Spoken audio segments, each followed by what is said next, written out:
ನೋಡ್ರಿ ವಿದ್ಯಾರ್ಥಿಗಳೇ, ಈ ಗಣಿತ ಇಲ್ಲೂ 14 ಹಾಕಿನು, ಇಲ್ಲೂ 14 ಹಾಕಿನ.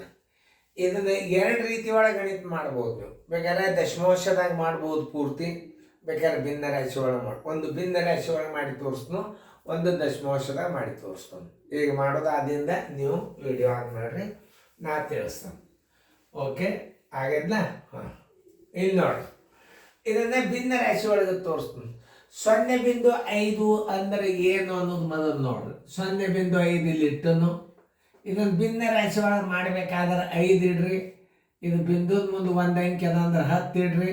5 ಒಂದಲೇ 5 ಎರಡಲೇ ಅಂದ್ರೆ 0.5 ಅಂದರೆ ಏನು?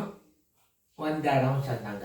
ಇದು ಸುಮ್ಮನೆ ನಿಮಗೆ ತೋರಿಸಿದ್ನ, ಮಾಡಿ ತೋರಿಸಿದ. ಈಗ ನಾ ಯಾವುದೇ ಒಂದು ಲೆಕ್ಕಗಳನ್ನು ಹೆಂಗೆ ತಿಳ್ಕೊಬೇಕು? 0.5 ಅಂದ್ರೂ ಒಂದೇ, 1/2 ಅಂಶ ಅಂದ್ರೂ ಒಂದೇ. ಈಗ ನಾವು 1/2 ಅಂಶ ಬರೋಬರಿ ಭಾಗಲೆ ಇದಕ್ಕೆ 1/2 ಅಂಶ ಮಾಡ್ಕೊಳ್ಳೋನು, ಮೈನಸ್ 1/2 ಅಂಶ ಗುಂಡ್ಲೆ 1/2 ಅಂಶ ಭಾಗಲೆ 1/2 ಅಂಶ. ನೋಡಿ, ಈಗ ನಾವು ಏನು ಮಾಡಿದ್ವಿ? ಇದನ್ನು ಭಿನ್ನ ರಾಶಿಗಳು ಮಾಡಿದ್ವಿ. 0.5 ಅಂದ್ರೆ 1/2 ಅಂಶ. ಅದನ್ನು ಅರ್ಥ ಮಾಡ್ಕೋಬೇಕು ನೀವು, ಅಂದರೆ ನಿಮ್ಮ ಗಣಿತಗಳು ತಿಳಿತಾವೆ. ಬೇಕಾದ್ರೆ ಈ ಭಾಗಾಕಾರ ಕ್ರಿಯೆಯನ್ನು ಮಾಡ್ಬೋದು, ಬೇಕಾದ್ರೆ ಈ ಭಾಗಾಕಾರ ಕ್ರಿಯೆಯನ್ನು ಮಾಡ್ಬೋದು. ಈಗ 1/2 ಅಂಶಕ್ಕೆ 1/2 ಅಂಶದಿಂದ ಭಾಗಿಸಿದ್ರೆ ಏನು ಬರ್ತದೆ? ಒಂದೇ ಬರ್ತದೆ. ನೋಡ್ರಲ್ಲ, 1/2 ಅಂಶ ಭಾಗಲೆ ಅಂಥದ್ದು ಗುಂಡ್ಲೆ ಮಾಡಿದರೆ ಮ್ಯಾಲೆ 2 ಆಗ್ತದೆ, ತೆಳಗೆ 1 ಆಗ್ತದೆ. 2 ಒಂದಲೇ 2 ಒಂದಲೇ ಅಂದ್ರೆ 1 ಒಂದಲೇ 1 ಅಂದರೆ ಏನಿದರ ಅರ್ಥ? 1 ಅಂದ್ರೆ 1/2 ಅಂಶಕ್ಕೆ 1/2 ಅಂಶದಿಂದ ಭಾಗಿಸಿದ್ರೆ ಏನು ಬರ್ತದೆ? 1 ಬರ್ತದೆ. ಇಷ್ಟೇ ಬರೋಬರಿ. 1/2 ಅಂಶ ಭಾಗಲೆ 1/2 ಅಂಶ ಮೈನಸ್ 1/2 ಅಂಶ ಗುಂಡ್ಲೆ ಇದರದ್ದು ಏನು ಬಂದದ? ಇದ್ರದ್ದು ಭಾಗಾಕಾರ ಕ್ರಿಯೆ 1 ಬಂದದ, ಅಲ್ಲಿ 1 ಇಟ್ಬಿಡ್ರಿ. 1 ಅಂಶ. ಇದು ಭಾಳ ಇಂಪಾರ್ಟೆಂಟ್. ಈಗ ಸದ್ಯ ಈಗ ಏನು ಮಾಡ್ಬೇಕಾಗ್ತದೆ ನೋಡ್ರಿ, ಇದನ್ನು ಭಾಗಾಕಾರ ಕ್ರಿಯೆಯನ್ನು ಮಾಡ್ರಿ. 1/2 ಅಂಶಕ್ಕೆ 1/2 ಅಂಶ ಭಾಗಿಸಿದ್ರೆ ಏನು ಬರ್ತದೆ? 1 ಬರ್ತದೆ. 1 ಬರ್ತದೆ ಮೈನಸ್ 1 ಒಂದಲೇ 1, 2 ಒಂದಲೇ 2. ಛೇದ ಏನು ಮಾಡ್ಕೋಬೇಕು? ಈಗ 1 ಮಾಡ್ಕೋಬೇಕು. ಆಮೇಲೆ ಇದು ಅಂಶ ಎಷ್ಟದ? 2 ಅದ. 2ನೇ 2 ಮೈನಸ್ 1/2 ಅಂಶ ಈಜ್ವಲ್ ಟು 2 1 ಆದ್ರೆ 1, 1/2 ಅಂಶ 1/2 ಅಂಶ ಈಜ್ವಲ್ ಟು 0.5. ಬೇಕಾದ್ರೆ ಇದರ ಬರಬೇಕು ಉತ್ತರ, ಬೇಕಾದ್ರೆ ಇದರ ಉತ್ತರ ಬರ್ಬೇಕು. ಯಾವ್ದು ಬಂದದ್ದು ನೋಡ್ರಿ?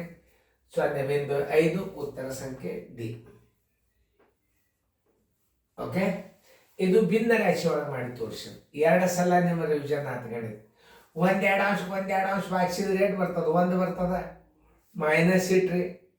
ಆಮೇಲೆ ಈಗ ಇವೆಲ್ಲ 1/2 ಅಂಶ ಇಡ್ಬೋದು. 0.5 ಅಂದ್ರೆ 1/2 ಅಂಶ. ಆಮೇಲೆ ಎಲ್ಲ ಇಟ್ಕೊಂಡೆ. ಆಮೇಲೆ ಏನು ಮಾಡಬೇಕು? ಭಾಗಾಕಾರ ಕ್ರಿಯೆ ಪ್ರಕಾರ 1/2 ಅಂಶಕ್ಕೆ 1/2 ಅಂಶ ಭಾಗಿಸಿದ್ರೆ 1 ಬಂತು. ಆಮೇಲೆ ಇಲ್ಲಿ ಗುಣಾಕಾರದ ಮತ್ತು ಹಿಂಗೆ ಇಡ್ರಿ, ಮೈನಸ್ ಇಡ್ರಿ, ಇದು ಇದಕ್ಕಿದ್ದಂಗೆ ಇಡ್ರಿ. ಈಗ ಈ ಕ್ರಿಯೆ ಮಾಡ್ಬೇಕಾಗ್ಯದ. 1/2 ಅಂಶಕ್ಕೆ 1/2 ಅಂಶ ಭಾಗಿಸಿದ್ರೆ 1 ಬಂತು. 1ನೇ 1 ಮೈನಸ್ 1 ಒಂದಲೇ 1, 2 ಒಂದಲೇ 2. ಈ ಕ್ರಿಯೆ 1 ಒಂದಲೇ 1, 2 ಒಂದಲೇ 2. 1ನೇ 1 1/2 ಅಂಶ ಕಳೆದ್ರೆ ಏನು ಬರ್ತದೆ? ಛೇದ ಎಷ್ಟು ಇರ್ತದೆ? ಮ್ಯಾಲೂ ಅಷ್ಟೇ ಇಟ್ಕೋಬೇಕು, ತಳಗೂ ಅಷ್ಟೇ ಇಟ್ಕೋಬೇಕು. ಮೈನಸ್ 1/2 ಅಂಶ ಈಕ್ವಲ್ ಟು 1/2. 1/2 ಅಂಶ 0.5. ಈ ಅದನ್ನು ದಶಮಾಂಶದಾಗ ಮಾಡಿಬಿಡು. ನೋಡಿ, 1/2 ಅಂಶ ಬರೋಬ್ಬರಿ ಏನು? 0.5 ಭಾಗಿಲೆ 0.5 ಮೈನಸ್ 0.5 ಗುಂಡ್ಲೆ 0.5 ಭಾಗಿಲೆ 0.5. ಯಾವ ಬೇಕಾದ ಕ್ರಿಯೆ ಮಾಡ್ಕೊರಿ, ಯಾವ್ದು ಸರಳ ಅನ್ನಿಸ್ತದ ಅದು ಮಾಡ್ಕೊರಿ. ನೋಡಿ, ಇದಕ್ಕೆ ಭಾಗಿಸಿದ್ರೆ ಏನು ಬಂತು? 1 ಬಂತು. ಈ ಕ್ರಿಯೆ ಭಾಗಿಸಿದ್ರೆ ದಶಾಂಶ ಸೇಮ್ ಅದ. ಮೈನಸ್ 0.5 ಗುಂಡ್ಲೆ 0.5 ಭಾಗಿಲೆ 0.5. ಈ ಭಾಗಾಕಾರ ಕ್ರಿಯೆ ಅಂತ ತಗೋರಿ. 1 ಮೈನಸ್ 0.5 ಗುಂಡ್ಲೆ ಇದಕ್ಕೆ ಭಾಗಿಸಿದ್ರೆ ಏನು ಬರ್ತದೆ? 1 ಬಂತು. ಬಂದಿಲ್ಲ? ತಿಳಿದ್ರಲ್ಲ? ಹಾಂ, ಈಗೇನು ಮಾಡ್ಬೇಕು? ಇದಕ್ಕೆ ಗುಣಾಕಾರ ಮಾಡಿದರೆ ಏನು ಬರ್ತದ ನೋಡ್ರಿ. 1 ಮೈನಸ್ 0.5. 0.5ಕ್ಕೆ ಗುಣಾಕಾರ 1ಕ್ಕೆ ಮಾಡಿದರೆ ಏನಾಗ್ತದೆ?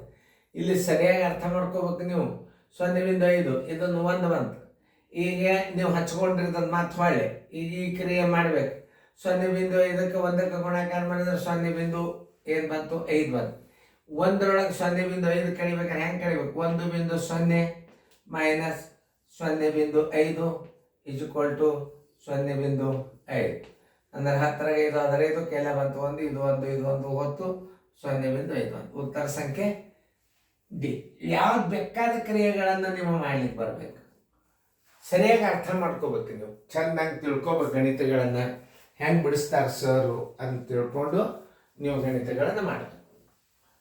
ತಿಳಿದಲ್ಲ ಇದು? ಹಾಂ, ಯಾಕಂದ್ರೆ ಮತ್ತೆ ನೀವು ರೂಢಿ ಮಾಡೋದ್ರಿಂದ ಮತ್ತೆ ರಗಡ್ ಬರ್ತಾವೆ. ನೀವು ಹಿಂದಿನ ಅನುಕ ನಂಬರ್ದಾಗ ನೀವು ಇದನ್ನೆಲ್ಲ ಕಲಿತೆ ಬಂದಿರ್ತೀರಿ ವಿದ್ಯಾರ್ಥಿಗಳು, ಎಲ್ಲ ಲೆಕ್ಕ ಕಲ್ತು ಬಂದಿರ್ತೀರಿ ನಾವು. ಅದಕ್ಕೆ 2 ರೀತಿಯೊಳಗೆ ಗಣಿತ ತೋರಿಸಿ ನಾನು. ಮುಂದಿನ ಗಣಿತನ ನೀವು ಮಾಡ್ರಿ, ಚೆನ್ನಾಗಿ ಮಾಡ್ರಿ, ಫೇರ್ದಾಗ ಬರ್ಕೊಡ್ರಿ.